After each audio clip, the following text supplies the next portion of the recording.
75ರ ಮುದಿಯ ಸಣ್ಣ ವಯಸ್ಸಿನ ಪ್ರಧಾನಿ ಜೊತೆಗೆ ಚಾಕ್ಲೇಟ್ ತಿನ್ನಿಸೋದು ರೊಮ್ಯಾಂಟಿಕ್ ಫೋಟೋ ಅಂತೆ. ಬಿ ಕೆ ಹರಿಪ್ರಸಾದ್ ಅವರು ಹೇಳ್ತಾ ಇರೋದು. Not in good taste. ರಾಜಕಾರಣ ಈ ಹಂತಕ್ಕೆ ಇಳಿಬಾರದು. ಆಮೇಲೆ ಈ ಥರದ ಮಾತುಗಳನ್ನು ಕೇಳುವಾಗ ಅನಾಯಾಸವಾಗಿ ನಮ್ಗೆ ಇತಿಹಾಸ ನೆನಪಾಗ್ಬಿಡುತ್ತೆ.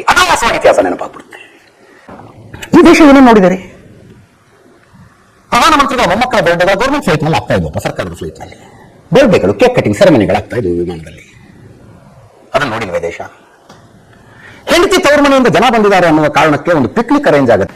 ಆದರೆ ಆ ಪಿಕ್ನಿಕ್ಗಾಗಿ ಭಾರತೀಯ ನೌಕಾಪಡೆಯ ಯುದ್ಧ ಹಡಗುಗಳು ಹೋಗ್ತಾರೆ ಅಲ್ಲಿಗೆ ಎಂಟರ್ಟೈನ್. ಐಎನ್ಎಸ್ ವಿರಾಟ್ ಪ್ರಧಾನಮಂತ್ರಿಗಳಿಗೆ ಸಿಗರೇಟ್ ಸೇರ್ಬೇಕಾಗಿತ್ತು, ಅವ್ರದ್ದು ಬ್ರ್ಯಾಂಡ್ ಇರಲಿಲ್ಲ. 555 2 ಸಿಗರೇಟ್ ತರೋದಕ್ಕೆ ವಿಮಾನಗಳು ಎಲ್ಲೆಲ್ಲಿ ಹಾರಾಡುದು ಅಂತ ಗೊತ್ತಿಲ್ವಾ? ದೇಶದ ಜನರಿಗೆ ಗೊತ್ತಿಲ್ವಾ? ಆ ಕಾಲ ನೋಡಿದೆ ಇದು ದೇಶ. ಆ ಕಾಲ ನೋಡಿದ್ರೆ ನಮ್ಮ ದೇಶ. 75ರ ಮುದಿಯ ಸಣ್ಣ ವಯಸ್ಸಿನ ಪ್ರಧಾನಿ ಜೊತೆಗೆ ಚಾಕ್ಲೇಟ್ ತಿನ್ನಿಸೋದು ರೊಮ್ಯಾಂಟಿಕ್ ಫೋಟೋ ಅಂತೆ. ಬಿ ಕೆ ಹರಿಪ್ರಸಾದ್ ಅವರು ಹೇಳ್ತಾ ಇರೋದು. 50 ರೂಪಾಯಿ ಚಾಕ್ಲೇಟ್ ಕೊಡ್ತಾ ಇರೋ ವಿಡಿಯೋ ಅದು.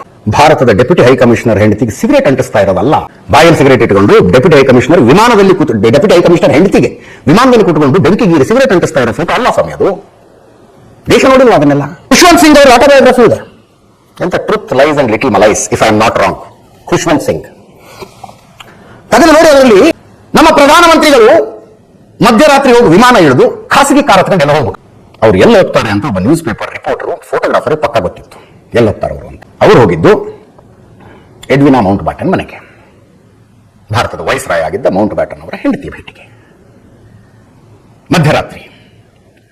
ಈ ಪೇಪರ್ನ ಫೋಟೋಗ್ರಾಫರು ಆ ಮನೆಯ ಹೊರಗಡೆ ಒಂದು ಕಡೆ ಬಚ್ಚಿಟ್ಕೊಂಡು ಕೂತ್ಕೊಂಡಿರ್ತಾನೆ. ಪಂಡಿತ್ ಜವಾಹರ್ಲಾಲ್ ನೆಹರು ಅವರು ಹೋಗಿ ಕಾರ್ ಇಳಿದು ಬಾಗಿಲ ಹತ್ರ ಹೋದಾಗ ಎಡ್ವಿನಾ ಮೌಂಟ್ ಬ್ಯಾಟನ್ ಬಂದು ಬಾಗಿಲು ತೆಗೆದು ಫೋಟೋ ತೆಗೆದುಬಿಡ್ತಾರೆ. ಫೋಟೋ ಮಾರನೇ ದಿವಸ ಫ್ರಂಟ್ ಪೇಜ್ ನಲ್ಲಿ ಆ ಫೋಟೋ ದೊಡ್ಡದಾಗಿ ಪ್ರಿಂಟ್ ಆಗುತ್ತೆ. ಡೈಲಿ ಹೆರಾಲ್ಡ್ ಅನ್ನೋ ನ್ಯೂಸ್ ಪೇಪರ್ ದೊಡ್ಡದಾಗಿ ಪ್ರಿಂಟ್ ಆಗ್ಬಿಡುತ್ತೆ. ಇಂಥದ್ದನ್ನೆಲ್ಲ ನೋಡಿದ್ದಾರೆ ಈ ದೇಶ. ಒಂದು ಮೆಲೋಡಿ ಚಾಕ್ಲೇಟ್ ತಗೊಂಡು ಹೋಗಿದ್ದು, ಅದ್ರ ಜೊತೆಗೆ ಪಂಡಿತ್ ಭೀಮಸೇನ್ ಜೋಶಿ ಅವರದು ಗಾಯನಗಳ ಸಿಡಿ ಕೊಟ್ರಂತೆ. ಮೆಲೋಡಿ ಚಾಕ್ಲೇಟ್ ತಗೊಂಡು ಹೋಗಿದ್ದು, ಅದಕ್ಕೆ 75 ವರ್ಷದ ಮುದಿ ಅನ್ನಿಸ್ಕೋಬೇಕಾ? ಮೋದಿ ಟೀಕಾತೀತರಲ್ಲ, ಪ್ರಶ್ನಾತೀತರಲ್ಲ.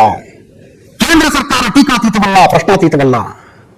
ಬಟ್ ಏನ್ ಟೀಕೆ ಮಾಡ್ತಿದ್ದೀರಿ? ಏನ್ ಪ್ರಶ್ನೆ ಮಾಡ್ತಿದ್ದೀರಿ? ಬಿಜೆಪಿ ಅನ್ನುವ ಪಕ್ಷ ಪ್ರಶ್ನಾತೀತವಲ್ಲ, ಅಲ್ಲವೇ ಅಲ್ಲ, ಆಗಲೂಬಾರದು. ಬಟ್ ಏನ್ ಪ್ರಶ್ನೆ ಆಗ್ತಿರೋದು? ಏನ್ ಟೀಕೆ ಆಗ್ತಿರೋದು? ಚರ್ಚೆ ಆಗ್ಬೇಕಾಗಿದ್ದು ಅಲ್ಲಿ ಆದ ಒಪ್ಪಂದಗಳು, ಅದರಿಂದ ಭಾರತಕ್ಕೆ ಲಾಭನ ನಷ್ಟನ, ಭಾರತದ ಹಿತಾಸಕ್ತಿಯನ್ನ ಈ ಸರ್ಕಾರ ಎತ್ತಿ ಹಿಡಿತಾ, ಬಲಿ ಕೊಡ್ತಾ, ಯಾವ್ಯಾವ ಅಗ್ರಿಮೆಂಟ್ ನಿಂದ ಏನೇನು ಲಾಭ ಆಗುತ್ತೆ, ಏನೇನು ನಷ್ಟ ಆಗುತ್ತೆ? ಬೇಡಪ್ಪ, ಭಾರತದಲ್ಲಿ ಕಾರ್ಪೊರೇಟ್ ಸಂಸ್ಥೆಗಳಿದಾವಲ್ಲ, ಅದಾನಿ ಅಂಬಾನಿ, ಅವ್ರಿಗೇನಾದ್ರು ಲಾಭ ಮಾಡಿಕೊಡೋದಕ್ಕೆ ಹೋಗಿದ್ರ? ಇವೆಲ್ಲ ಚರ್ಚೆ ಆದ್ರೆ ಈ ಚರ್ಚೆಗಳು ದೇಶದ ಜನರಿಗೆ ವೈಸ್ ಡಿಸಿಷನ್ ಮಾಡೋದಕ್ಕೆ ಹೆಲ್ಪ್ ಆಗ್ತವೆ. ಒಬ್ಬರಾದ್ರೂ ಚರ್ಚೆ ಮಾಡಿದ್ರ? ಚರ್ಚೆ ಆಗಿದ್ದೇನು?